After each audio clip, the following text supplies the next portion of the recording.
กองประชุมสมัยวิสามัญของคณะบริหารงานศูนย์กลางภาคสมัยที่ 11 ซึ่งได้ดำเนินแต่วันที่24หาวันที่25กุมภาพันธ์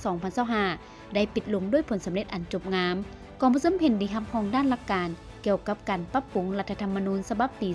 2015 และกฎหมายว่าด้วยการปกครองท้องถิ่นรับรองเอาทิศทางนโยบายในการสั่งตั้งองค์การปกครองท้องถิ่นขั้นตาแสงเป็นองค์การปกครองขั้นต่ำสุดเห็นดีปรับปรุงกงจักการจัดตั้งของบางกระทรวงองค์การขั้นศูนย์กลางและขั้นท้องถิ่น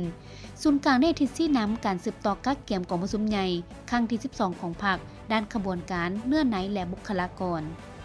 พิธีเฉลิมฉลองวันสั่งตั้งสถาบันการเมืองและการปกครองแห่งชาติครบรอบ 30 ปี วันที่ 27 กุมภาพันธ์ ปี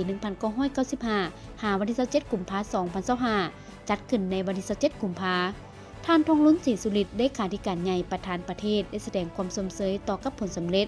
และได้เน้นบางเวียกงานสำคัญเช่นเปลี่ยนแปลงใหม่อย่างลึกซึ้งรอบด้านเวียกงานก่อสร้างบำรุงพนักงานตามทิศนำที่ว่าเอาผู้เรียนเป็นใจกลางโรงเรียนเป็นพื้นฐานครูอาจารย์เป็นแห่งผลักดันซึ่งต้องเด็ดเดี่ยวแก้ไขสภาพการค้านเรียนบ่อยากเรียนทฤษฎีเรียนแบบผิวเผินพอแต่แล้วให้ความสำคัญเวียกงานศึกษาโฮมด้านการเมืองแนวคิดยกระดับคุณสมบัติศีลธรรมปฏิวัติอุดมการณ์ระดับความสามารถการนำพาคุ้มครองให้แก่ผู้เรียนเอาทฤษฎีติดพันกับพฤติกรรมการบำรุงก่อสร้างพนักงานอยู่สถาบันต้องติดพันกับการพัฒนาทรัพยากรมนุษย์คุณภาพสูงสร้างให้ได้แรงพนักงานการนำพาคุ้มครองที่มีความรู้ความสามารถ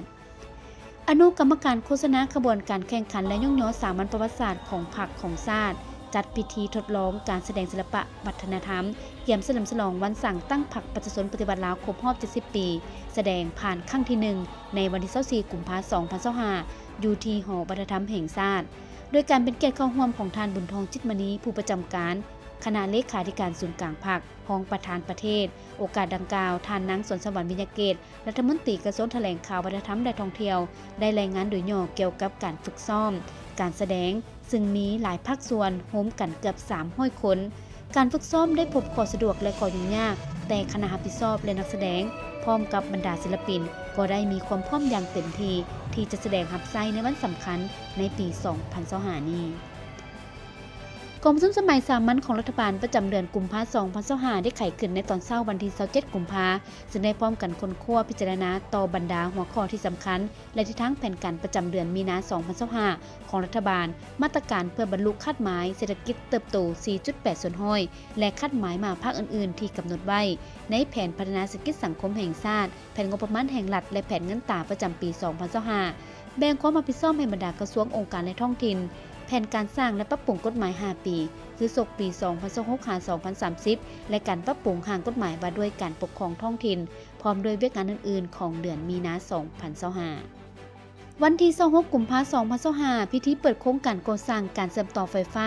500 กิโลโวลต์ระหว่างจีนลาวจัดขึ้นอยู่นครหลวงเวียงจันทน์โครงการเชื่อมต่อไฟฟ้า500 กิโลโวลต์ระหว่างจีนลาวแม่นโครงการยุทธศาสตร์ที่ถูกระบุไว้ในแผนการดำเนินงานโคร่วมชะตกรรมลาวจีนมีแผนที่จะสำเร็จการก่อสร้างและเริ่มส่งไฟฟ้าในปี